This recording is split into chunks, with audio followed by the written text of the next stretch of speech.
Welcome back to Evil Scuba Diver. Today we're talking about your favorite album covers and if they're good or not, and if you have good opinions or not. And how are we gonna know if an album cover is good or not? Well, we're gonna see what I say. Yeah. I got music coming out Friday, so y'all should tune into that as well. Really proud of it. It's pretty cool. Anyways, I asked on Instagram, what are y'all favorite album covers? What do you like about them? What's your favorite? What's sticking with you? And you guys pulled through and you gave me some pretty cool ideas. So let's get down to business. Gorillaz, Plastic Beach, visually appealing and so much detail. I agree. The thing with Plastic Beach as an album is that it's a kind of a concept album. It's supposed to be painting this tropical sort of compressed world created by Mr. Damon Albarn, aka 2D, aka Gorillaz, and he's trying to put you in a tropical zone. And I think throughout the whole album, he succeeds in doing that sound-wise. And the album cover, I think, immediately reinforces that, like off of the first visual contact. It's so animated. Look at that island. That island is very wonky, very zany. Feels like you could see this island in maybe like a Despicable Me movie or something. Like maybe Gru and the Minions have to steal a giant diamond from Mr. Diamondson in the mansion. I don't know. And it gives a lot for your sort of mind to wander on. Like that little village underneath that little zany little mountain we're talking about. That's a very interesting place. Like when you close your eyes and you listen to this album, you can sort of picture the environment that this album takes place in. The characters are sort of, just mingling around it. And also, this album cover has like 4 different variants. The text is pretty interesting too. Normally I'm not a text guy, but it just looks very stylized. It looks very interesting. It's waving with the motion of the ocean commotion, right? Okay. You got the nice little stars in the sky. You got the blur of the lighthouse on the waves. It's cool. It's a really nice album cover. If we go over to our tier list, which is littered with an insane amount of ads, I think I'm going to place this album cover in S tier. Max Seal, self-titled EP, because it sounds like winter where I live. Yeah, it's a pretty neat little cute little album cover. Technically it's an EP cover, so you failed. And I don't know why you would send this in. Hell's wrong with you? This album cover does give you a lot to think about. They say a picture's worth 1,000 words. I could give you a little bit of a story here just based off of the album cover. It seems like 2 kids sitting in the back of a school bus in middle school, and they're kind of shy and they don't really exactly know how to express their feelings for each other, but they maybe have like a little middle school crush on each other, right? The guy with the mitten, he's got the red mitten on. Maybe he's like the quiet type and he's sort of like kind of meek and like, oh, I don't want to tell her I like her, right? And you can see by the way her jacket is covering her whole hand, it's sort of offering this like shyness, like she's probably really shy and doesn't want to like open up at all. Maybe she wants to, but her family life at home is like put her in a weird position mentally. Very possible outcomes here. This is a cool album cover. It's compositionally pretty interesting too. The white and the red contrasting, the blue and the brown contrasting, the 2 knees sort of offering a little bit of a fixation, and that crease in the brown fabric as well. I'm gonna place it in A tier in our tier list. It offers a pretty interesting sort of scenario. Let's move on. Stealing traffic cones because it's tough. Well, thank you. I made this cover. The album cover is sort of meta. It's based on the album. The album tells this sort of conceptual story of this kid buying a $10 vinyl, and it sucks and it doesn't sound good, and he returns it at the end of the album, but the album cover is that $10 vinyl, and it's got that vinyl packaging on it, that vinyl creasing. It looks jaded, it looks like damaged, it looks decrepit. I'm gonna geek out about my past self real quick. I like how he added those little maroon light corners on the corners of it. Also that weird yellow strip at the bottom of the album cover. What does that mean? Why is that there? What, huh? I don't know, but it adds a pretty cool stylistic, interesting reinforcement. And I like that giant fade. You see that giant white splotch with a little bit of the yellow poking out on the side, even past the border. That's pretty sick. When I was making that, I was thinking like, I want something faded, something damaged, and this is kind of giving me like blowtorch vibes. Like you blowtorched the plastic on the album cover, and it sort of just fizzled it on itself. And you got our main protagonist of the album cover looking at the camera, very mischievous, which is definitely sort of the tone you want when you're stealing a traffic cone. It's pretty mischievous activity, but it is immature kid behavior, which was kind of the heart of this album. It's a fun album about being immature and just embracing it and not really having any sort of inhibitions about it. I was 16 years old. I was ribbity rapping, ribbity rap roo rah. I don't look back at it with embarrassment or anything. I mean, I was 16 years old. I was malleable. I was inspired by my favorite artists like Kanye, Madlib, Freddie Gibbs too at that time, and I was just having fun. So let's move on. Katie Lied by Steely Dan. So neat, and I have no idea what's going on. Well, I can break it down for you real quick. That seems to be a grasshopper in the middle of a 3.5 zoom lens in the middle of some succubus Incubus, Ken Carson style. Steely Dan,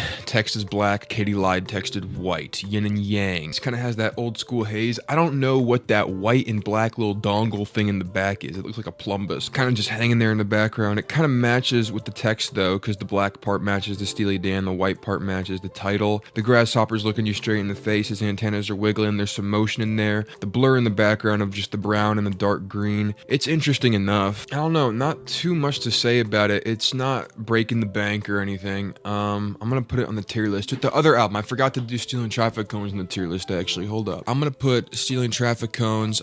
I'd put it at an A, low key for me, because I just like looking at it. That maroon and yellow is pretty cool. Katy Lied though, is it B or C? I'm not really sure.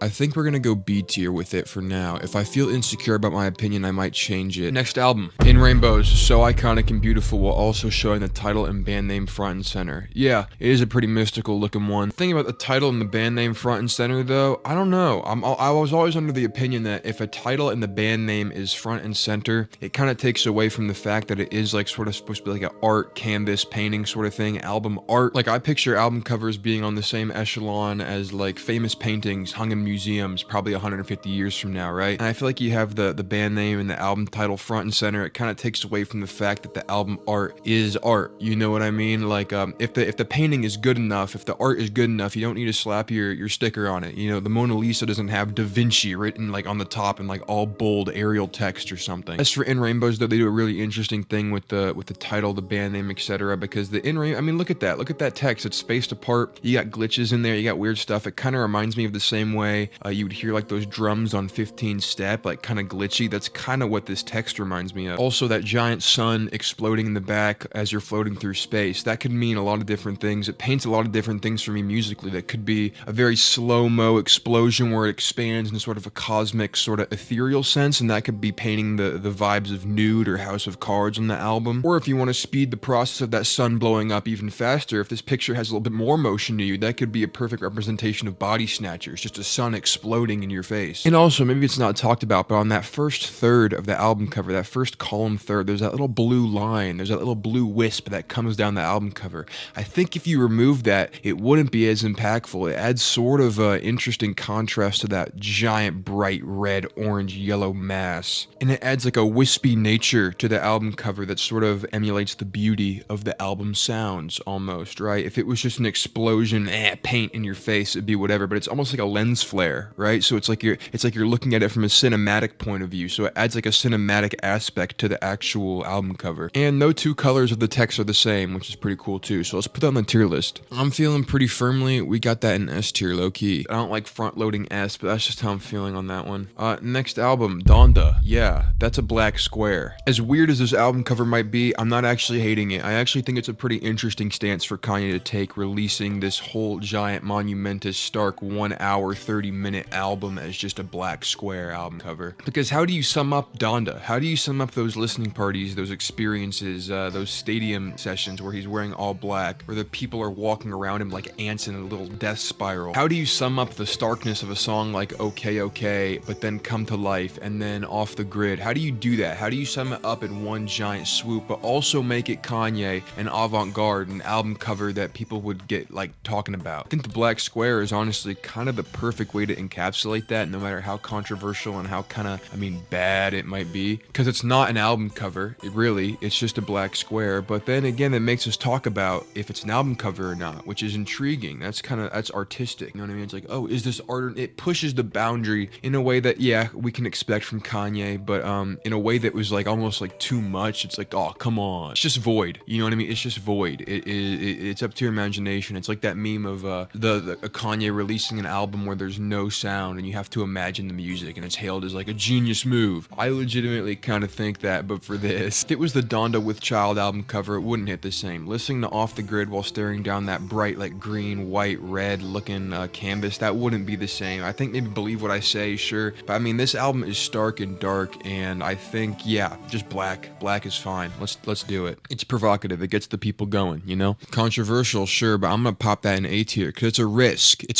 It did something pretty risky, and I think it panned out. Next one, Death Consciousness by Have a Nice Life looks exactly how the music sounds. Me personally, I haven't listened to this album yet. I know it's supposed to be like a depressing interesting one. I know the last song is like Eternal Worm Swallows Vermont or something like that. That's pretty heavy. Don't exactly know what it means, but that's kind of the cool part of it. Looking at this album cover though, it's alright. They're doing the thing where they take a painting that was already existing and they're sort of using it as the album cover, and I was never really a big fan of that, even when it came to the Basquiat painting and the New Abnormal. Even though it's a cool album cover, like, I was just never really a big fan of if you took another artist's work and then bought it and then used it as your own album cover. Even if you did buy the rights, it just kind of seemed like, that's how it always seemed to me. But that's whatever, that's just my personal opinion. Album cover itself is a dude writing some poetry, but he's also dead. He's letting out a bunch of blood in this sort of half-bed coffin table thing. And you got that sort of Times New Roman "have a nice life" text, death consciousness, in the italic font or whatever. It's pretty interesting. It's pretentious, sure, whatever, but the album is like one of those big experience albums that you're allowed to do that with, I think. And also the thing is, half the album cover is the blackness with the text there. And as you can see the painting, there's that little bit of light on the side there on the very corner. And I think if you didn't have that black covering up the top half of that album cover, it would seem way more light and way more, you know, not dark. It seems pretty eerie right now because there's just, I mean, it's cut off. That light is cut off. There's no other texture, there's no other grain, there's no other thing that your eye floats to. It's just darkness and blankness. That's cool and all, but me personally, I'm gonna place it in B tier.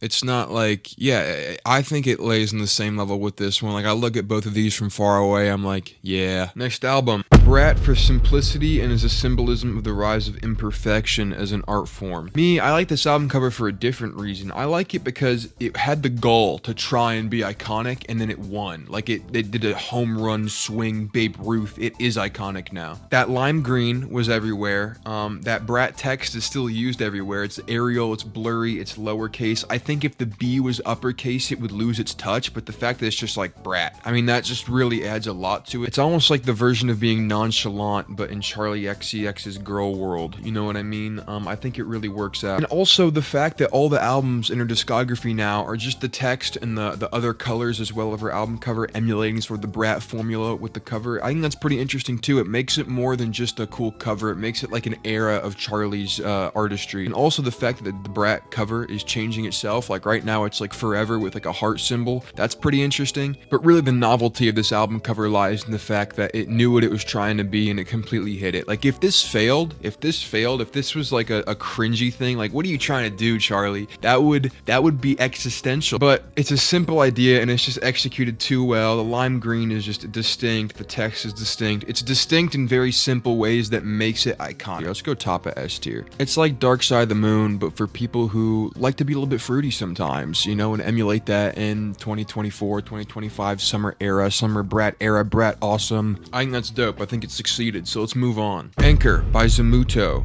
It looks like a picture you'd find on Zillow, low key. I'm trying to think of something to compliment it about it that I think is interesting. I'm just not really into it. The text is cool. The Z, it kind of looks like a samurai slice. Zing, zing, zing. But that's a listing of a house that you'd find on the internet. You know what I mean? Not every simple picture can be sort of eerie and mysterious. That's kind of what I'm getting out of this. It's like, oh, you're trying to do something soft and nice and sort of simple. But to me, it literally, it's like it's just missing the price tag on it, low key. It's a Zillow picture. It's all right though. What do I know, right? I'm gonna go like D with that.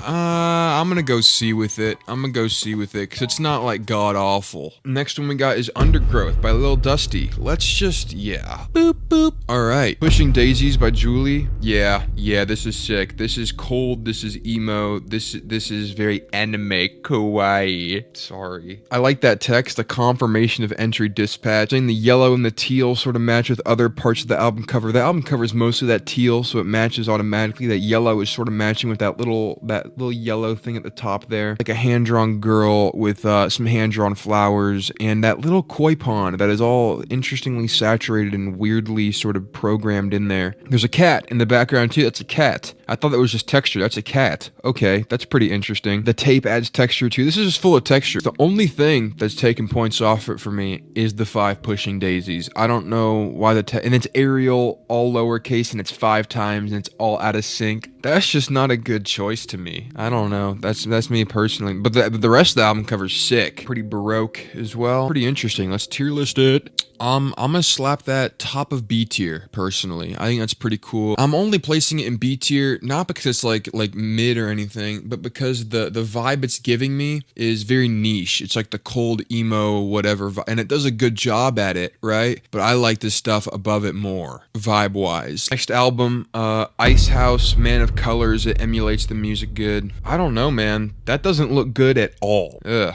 I don't. Nah. That's just like a low effort illustration, low key. I don't like it. Looks like something that you'd put on like a white canvas and sell at an art museum for like $75,000 for no reason. I don't know. I'm trying to get something out of it. I'm not really. Don't like the text either. The Ice House could be perfectly nestled in the side there, but it's a little bit off. There's a little bit more white space on its left side than there is on the top down, which is like annoying to me. Right, next album, Ginger by Brockhampton. I felt like it reflects the album's sad warmth very well. Yeah, you're pretty correct here. This album is also pretty standout in their discography because all the rest of their albums are pretty saturated. Iridescence is a really cool album cover, but this one is like a complete 180. These guys are sad, you can feel it. I like that yellow in the back there, that yellow little piece of paper hanging there. That's pretty interesting. It contrasts with this rainy, cold, like almost UK looking environment. There's a storm coming, but it's also, you can kind of see the sun peeking through in the clouds there, the clouds in the very background, a little bit of tinted orange. There's a little bit of a sunset vibe going on. Maybe this is like sort of the end of the day, and these guys are just hugging, and Joba is wearing that nice cool blue jean jacket. That adds a lot. That dark blue contrasts with this light gray, and they're both sad. They both expound upon each other, and that exclamation point in the back is interesting too. I know it's kind of a candid picture. They're not thinking about all this probably, but that is really cool. And also for going rule of thirds with it, that yellow is perfectly kind of positioned in a rule of thirds sort of area, so it makes the movement of your eye go interesting. You focus on like the hand and the jacket, and then that yellow piece of paper there, and then the surrounding sort of grayness encapsulates sort of the atmosphere of where the album takes place. Yeah, I like that one a lot. Let's hit the go at the A. Next album, Scrapyard, provides a messy yet beautiful setting that reflects the mixtape's feel. Me personally, man, this album cover isn't beautiful or encapsulates the feel. This album cover is a drawn circle with charcoal. 1, 2, 3, 4, 5. Where's 6? I don't know. You know what this album cover should have been? It should have been like the Igor alternative cover. That's what I picture when I listen to this album, is just that like janky feel of so much stuff going on, you can't really place it, but the picture itself is just really interesting to look at, like that Igor alt cover. I feel like if Quedeca commissioned that guy to do a cover for this album, it would speak to me more. Maybe it's cool because it's a circle, I guess. I don't know. It's kind of blurry. You can see some figures in there. You have people hanging out. You got like telephone poles. It's just kind of, I don't know. It's white and black too. It's just very simple and very monochromatic, and it doesn't really emulate the feel of this album, which is like a zany, interesting, chaotic experience of production.